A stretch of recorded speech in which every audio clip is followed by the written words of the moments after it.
Hey friend, let me ask you something.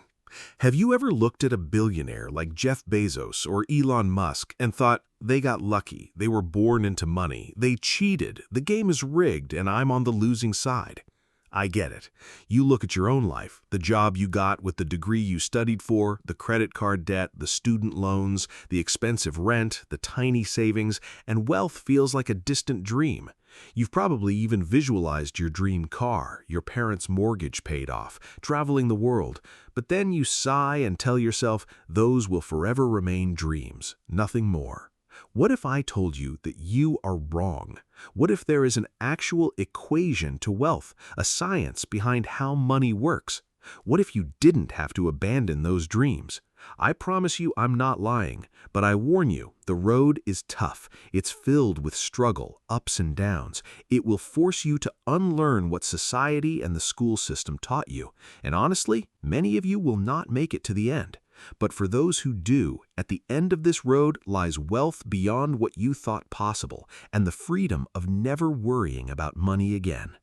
Are you with me? Then let's waste no more time. Let's start with a simple visual. Imagine a circle representing $1 million. Now stack 10 of those and you have 10 million. Stack 100 of them and you have 100 million. Now imagine Jeff Bezos, the founder of Amazon. His net worth is about 117 times that last stack. That is an almost unimaginable amount. And then there's you. You are probably working a job you got from the degree you studied for. You have little savings, high living expenses, credit card debt, maybe student loans. You feel underpaid, overworked, and stuck. Wealth, getting rich, it seems like a rigged game. But that is only because you've been looking at the wrong side of the coin. Most of what you believe about money was shaped by your upbringing and environment. If you grew up without much, you likely believe you will never have much, or you swung to the opposite extreme, desperate to escape poverty. Hollywood and media have always painted the wealthy as evil, corrupt, entitled backstabbers. Have you bought into that stereotype? Let me show you the facts. A report by WealthX found that of the world's ultra-wealthy, people with a net worth of $30 million or more, 68% are self-made. Studies keep confirming this. Warren Buffett, self-made. Howard Schultz, born in poverty. Oprah Winfrey, born in poverty. Jeff Bezos, self-made. Elon Musk, self-made. Sarah Blakely, self-made. They are not lucky. They know something you don't. Your equation for money is wrong. Most people live by a two-dimensional equation. Money equals salary from a job. That's the equation taught by schools. Get good grades, get a degree, get a job. Earn a salary. But if you want to make a lot of money in a short amount of time, that equation will never get you there. Why? Because we all have a precious resource that once gone cannot be reclaimed. Time. In a standard job, the money you earn depends on the time you put in.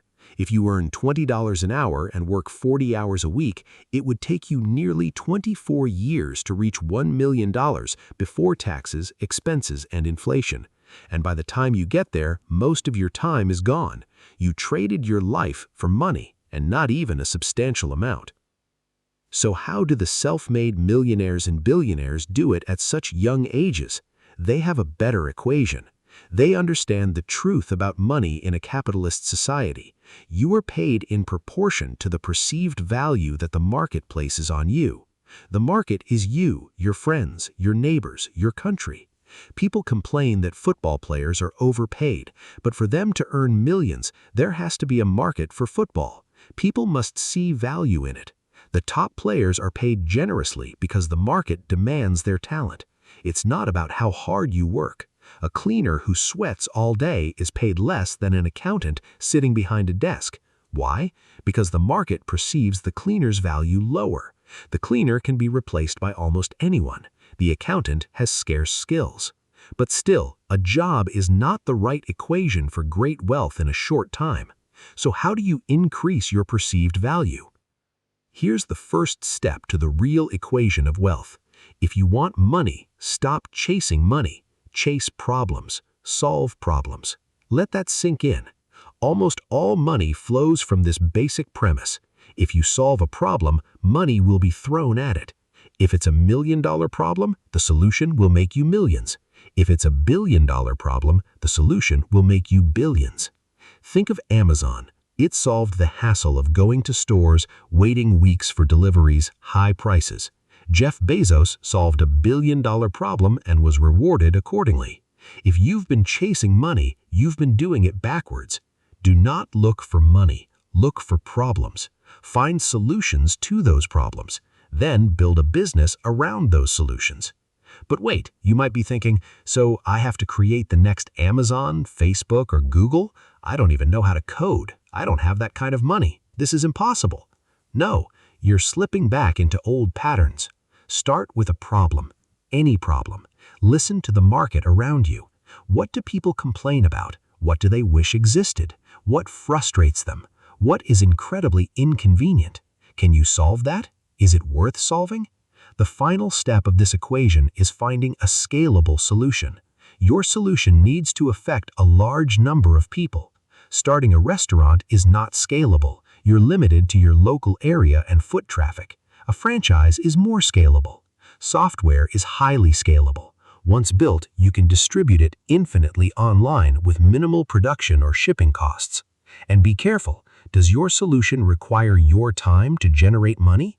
If you're a yoga teacher charging $100 per hour, you've just created another job disguised as a business. Your income is time-bound. But if you create an online yoga course that runs 24/7 with lessons you only create once, that's scalable. Automation and systems are crucial. Outsource tasks that others can do better. Do not let your ego get in the way. This is not about your passion. The market does not care about your passion. It cares about solutions. Once your profitable business is running with proper systems, you face two paths: continue running it or selling it. Selling, being acquired, is the moment someone buys the solution you spent years building. This is how Instagram was bought by Facebook for $1 billion. This is how PayPal sold to eBay for $1.5 billion, putting $165 million into Elon Musk's pocket. Countless such liquidation events happen worldwide. Or you may keep running your business because you love it, or because it runs passively in the background. Either way, you did it. You solved a problem the market wanted solved, and you were rewarded. So now I ask you, what was it all for? For most of you, it was never about the money. Money's just paper, a number on a screen. Its value is only backed by our collective belief. From the very start, you were looking for something else: paying off the mortgage, buying your dream car, traveling the world, never worrying about finances. It was freedom you wanted. A feeling, the ability to do what you want, whenever you want, without ever asking, can I afford this? How will I pay the rent? Will I live off my pension? What dreams must I sacrifice? The most important lesson here is about our most valuable, irreplaceable resource: time. Is trading a large chunk of your life for a job you probably don't like worth it? Is your life settled into a cycle of working, coming home, watching television, sleeping, and repeating until you retire? How many more hours will you let slip through that pattern? Maybe you're fine with that reality. Maybe you have no other choice right now. That is okay. The most you get from this is a change in perspective. But for those of you who understand the other side, those who desire never to worry about money again, I need to remind you, stop chasing money. Chase problems. Find solutions. Scale them. That is the equation through which all money is found. If you want the liberty of never worrying about money again, let solving meaningful problems be the struggle of your life. Does that mean you will be happy or fulfilled? Only you can answer that. But if your struggle is meaningful, it is probably worth pursuing. This is the equation to wealth. Of course, I have left out many intricacies. The topics of business, money, and entrepreneurship are vast. To go deeper, I recommend reading the works of M.J. DeMarco, who inspired much of this. It is also important to remember that most people will not succeed, for various reasons. Once your profitable business is running with proper systems, you face two paths: continue running it or selling it. Selling, being acquired, is the moment someone buys the solution you spent years building. This is how Instagram was bought by Facebook for $1 billion. This is how PayPal sold to eBay for $1.5 billion, putting $165 million into Elon Musk's pocket. Countless such liquidation events happen worldwide. Or you may keep running your business because you love it, or because it runs passively in the background. Either way, you did it. You solved a problem the market wanted solved, and you were rewarded. So now I ask you, what was it all for? For most of you, it was never about the money. Money's just paper, a number on a screen. Its value is only backed by our collective belief. From the very start, you were looking for something else. Paying off the mortgage, buying your dream car, traveling the world, never worrying about finances. It was freedom you wanted, a feeling, the ability to do what you want, whenever you want, without ever asking, can I afford this? How will I pay the rent? Will I live off my pension? What dreams must I sacrifice? The most important lesson here is about our most valuable, irreplaceable resource, time. Is trading a large chunk of your life for a job you probably don't like worth it? Is your life settled into a cycle of working, coming home, watching television, sleeping, and repeating until you retire? How many more hours will you let slip through that pattern? Maybe you're fine with that reality. Maybe you have no other choice right now. That is okay. The most you get from this is a change in perspective. But for those of you who understand the other side, those who desire never to worry about money again, I need to remind you, stop chasing money. Chase problems. Find solutions. Scale them. That is the equation through which all money is found. If you want the liberty of never worrying about money again, let solving meaningful problems be the struggle of your life. Does that mean you will be happy or fulfilled? Only you can answer that. But if your struggle is meaningful, it is probably worth pursuing. This is the equation to wealth. Of course, I have left out many intricacies. The topics of business, money, and entrepreneurship are vast. To go deeper, I recommend reading the works of M.J. DeMarco, who inspired much of this. It is also important to remember that most people will not succeed, for various reasons. But the key is failing fast and moving on to the next thing. Even if you're not starting a business, if you have a job and want to earn more, ask yourself, what problems am I solving? Solve more problems, find more solutions at your workplace, and use that to leverage a higher salary. Always remember the core message. Stop chasing money and start chasing solutions to problems. You have arrived at the end. Thank you for listening. These words take many sleepless hours to research, write, and produce, so I truly appreciate your attention. If you enjoyed this, share it with someone who needs to hear it. If you have questions or disagree, let me know. My goal is to create entertaining, documentary-style narratives about business, finance, and life. If that sounds interesting, stay tuned for more. Until then, I hope you have a wonderful rest of your day. My friends, onward and upward, salute. You have made it this far, which means you're serious about understanding the real equation to wealth. So let me take you deeper. We have already established that most people are stuck in the time for money trap. They trade their hours for dollars, and because time is limited, their income is capped. The wealthy, on the other hand, have figured out how to decouple their income from their time. They leverage systems, other people's time, and other people's money. They think in terms of assets, not paychecks. So today, let's talk about leverage, because without leverage, you'll never break free. Leverage is the tool that multiplies your efforts without multiplying your hours. There are three main types of leverage: labor leverage, capital leverage, and product leverage. Labor leverage means hiring other people to do work for you. You pay them a wage, and you keep the profit from their labor. Capital leverage means using other people's money to invest or grow. You borrow funds, pay interest, and keep the upside.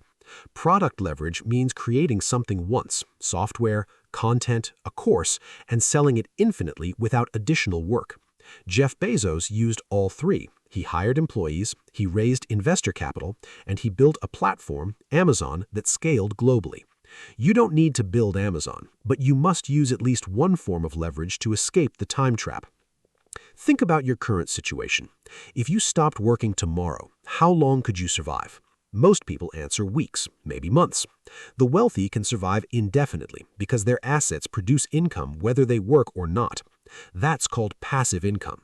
It's not magic. It's the result of building systems that run without your constant presence. A rental property produces income without you hammering nails every day. A digital product produces income without you selling each copy individually. A business with a management team produces income without you making every decision. Your goal is not to avoid work. Your goal is to work on the business, not in the business. Now, let me address the fear that is probably creeping into your mind. You think, I don't have money to hire people. I don't have credit to borrow. I don't have skills to create a digital product. That's the old mindset talking. Start where you are. Use what you have. Do what you can. You don't need $1 million to start. You need a problem to solve and the willingness to take the first step. Look at the story of Sarah Blakely, the founder of Spanx. She had no experience in fashion, no connections, and only $5,000 in savings. She solved a problem, uncomfortable undergarments for women, and built a billion-dollar company. She used product leverage. She manufactured a physical product and sold it through stores and online. She didn't need a factory. She found manufacturers who would work with her. She didn't need a sales team. She convinced department stores to carry her product. She started small, learned as she went, and scaled over time. You have a massive advantage that Sarah Blakely did not have: the internet. You can reach millions of people without a physical store. You can test ideas with a simple landing page or a social media post. You can find customers before you even build the product. This is the lean startup method. Instead of spending years developing a solution nobody wants, you validate the problem first. Go where your potential customers hang out. Online forums, social media groups, comment sections. Listen to their complaints. Count how many people mention the same frustration. If you see hundreds or thousands of people struggling with the same issue, you have found a market. Then create a minimal viable solution, something simple and cheap. Get it into their hands. Ask for feedback. Improve. Repeat. This is how you fail fast and learn faster. Another crucial concept is the difference between active income and passive income. Active income is what you earn from trading your time. Passive income is what you earn from assets you own. The wealthy focus on acquiring assets. Assets are things that put money in your pocket. Liabilities are things that take money out of your pocket. Your car is a liability unless you use it for a business that earns money. Your house is a liability unless you rent it out. Your education is an asset only if it leads to higher income or better opportunities. Every time you spend money, ask yourself, is this going toward an asset or a liability? This simple question changed the financial trajectory of countless millionaires. Let me give you a real-world example from two different people. Person A lives in Chicago. He earns $60,000 a year at his job. He buys a new car with a loan. You have a massive advantage that Sarah Blakely did not have: the internet. You can reach millions of people without a physical store. You can test ideas with a simple landing page or a social media post. You can find customers before you even build the product. This is the lean startup method. Instead of spending years developing a solution nobody wants, you validate the problem first. Go where your potential customers hang out. Online forums, social media groups, comment sections.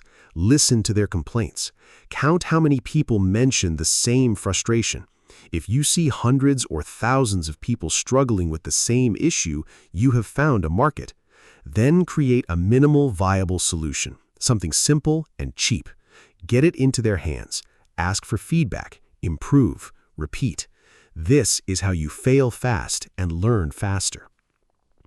Another crucial concept is the difference between active income and passive income. Active income is what you earn from trading your time. Passive income is what you earn from assets you own. The wealthy focus on acquiring assets. Assets are things that put money in your pocket. Liabilities are things that take money out of your pocket. Your car is a liability unless you use it for a business that earns money. Your house is a liability unless you rent it out. Your education is an asset only if it leads to higher income or better opportunities. Every time you spend money, ask yourself, is this going toward an asset or a liability? This simple question changed the financial trajectory of countless millionaires. Let me give you a real-world example from two different people. Person A lives in Chicago. He earns $60,000 a year at his job. He buys a new car with a loan, rents an apartment he cannot afford, eats out every day, and spends his weekends shopping. At the end of the year, he has nothing saved. He complains that life is unfair. Person B earns the same $60,000. He buys a used car with cash, shares an apartment with a roommate, cooks at home, and invests the difference into a small online side business.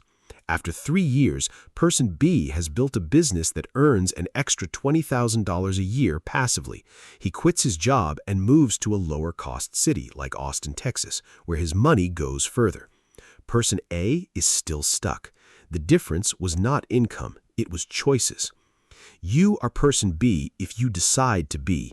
It starts with one small change. Stop blaming the system. Stop waiting for a lottery ticket. Stop expecting someone to hand you an opportunity. The equation is simple. Find a problem, create a scalable solution, use leverage to multiply your impact, and reinvest your profits into more assets. This is not a get-rich-quick scheme. It is a get-rich-inevitably scheme, provided you have the discipline to stick with it. Now let me address the emotional side of this journey. You will face doubt, from yourself and from others. Your family might call you crazy. Your friends might mock your failures. You will have sleepless nights and empty bank accounts. You will question whether you're good enough. That's normal. Every successful entrepreneur has gone through the same valley of despair. The difference is that they did not stop. They treated failure as tuition. They learned what did not work and pivoted. They surrounded themselves with mentors and peers who had already walked the path. You cannot do this alone. Find a community of builders, not complainers. Join online groups. Attend local meetups in cities like Denver or Seattle. Invest in coaching if you can. The right environment will pull you up when you feel like giving up. Let me also correct a common misconception. You do not need to invent something new. Most successful businesses are not original. They're better versions of existing solutions. Google was not the first search engine. Facebook was not the first social network. Airbnb was not the first short-term rental.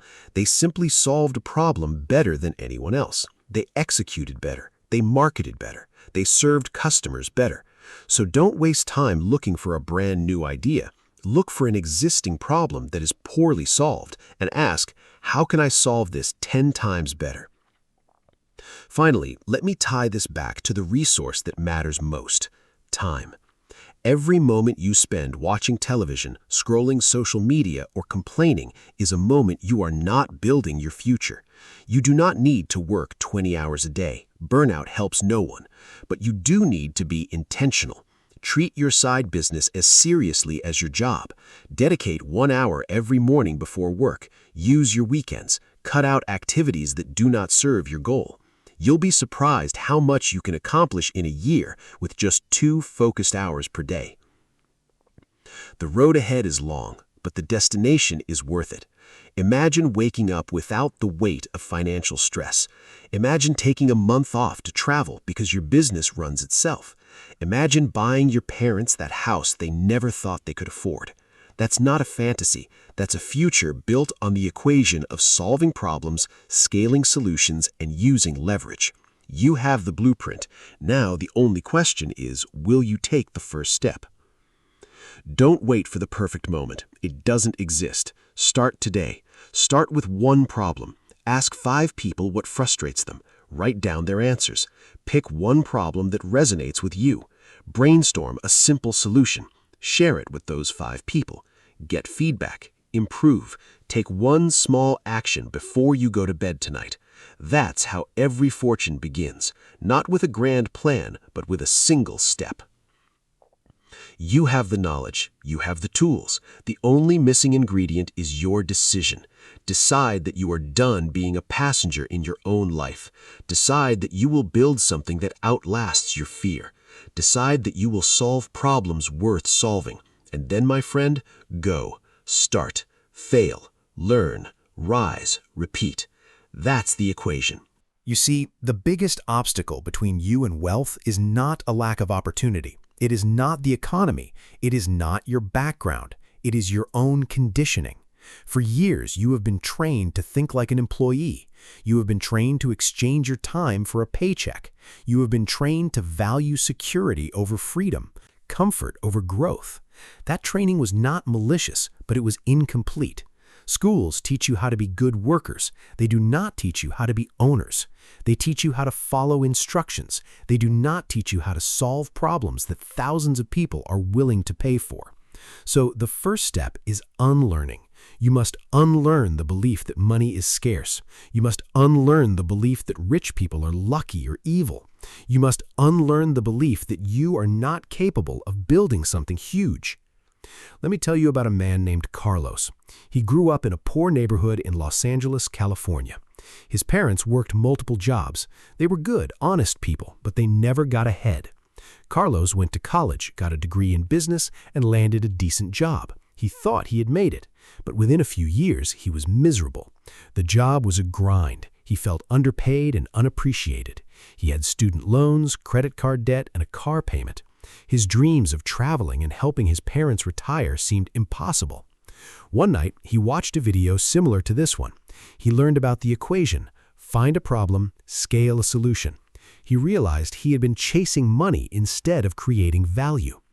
Carlos started paying attention to complaints. He noticed that his coworkers constantly struggled with time management. They had too many tasks, too many meetings, too much stress. Carlos asked himself, what problem can I solve here? He was not a programmer, but he learned basic automation tools. He built a simple spreadsheet system that automated a repetitive task in his department. He showed it to his boss.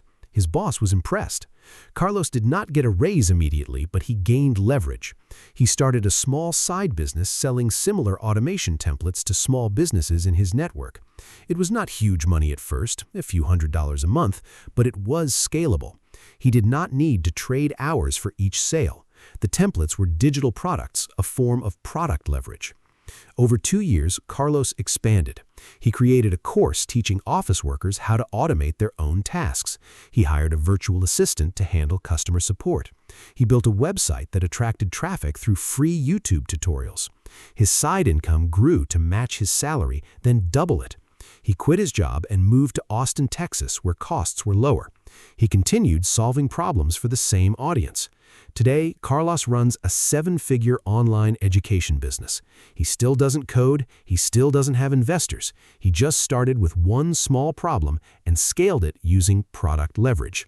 His parents are retired, his debt is gone, he works from anywhere. And he's not a genius, he just applied the equation. What can you learn from Carlos?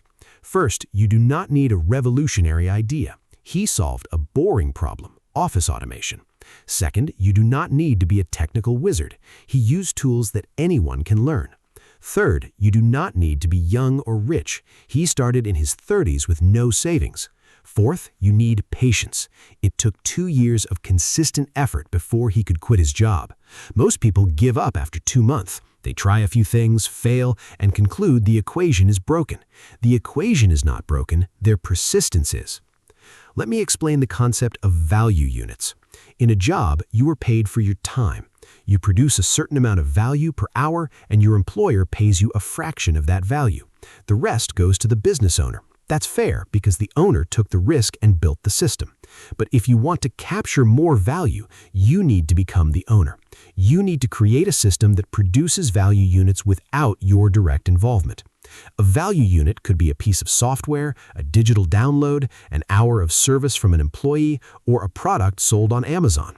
Each time that unit is sold, you earn a fraction. The goal is to produce value units that can be replicated infinitely.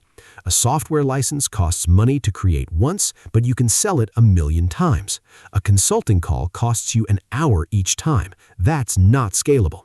So when you brainstorm business ideas, always ask, can this be delivered once and sold many times? If not, how can I change it? Another powerful shift is to stop thinking of money as the goal and start thinking of money as a byproduct. When you solve a problem that people deeply care about, money flows naturally. It's like a river. You don't chase the river, you build a dam in its path. The problems you solve are the river. The dam is your business. The water is the money. So your focus should be on finding a strong current, a problem that is painful, urgent, and widespread. The more urgent the problem, the faster the water flows. A minor inconvenience might not motivate people to pay. A life-changing frustration will. Look at industries like healthcare, finance, education, logistics. These are full of broken systems and frustrated customers. Every complaint is a potential business. Let's talk about the fear of failure. Most people never start because they're afraid of looking stupid, losing money, or wasting time. I want you to reframe failure. In the world of entrepreneurship, failure is not the opposite of success, it's a stepping stone. The fastest way to succeed is to fail quickly, learn, and iterate. Don't spend years building a perfect product. Build a minimum viable product in a week. Put it in front of real customers. See if anyone buys. If they don't, ask why. Pivot. Try again. Some of the most successful companies pivoted multiple times. Slack started as a gaming company. Twitter started as a podcasting platform. They failed at their original idea and succeeded at their second or third. You don't need to get it right the first time. You just need to keep going. Another mental block is the belief that you need a co-founder, a team, or investors. You can start alone with no money, no employees, no office. Use free tools. Use social media for marketing. Use freelancers for specific tasks. Many billion-dollar companies started with one person in a bedroom or garage.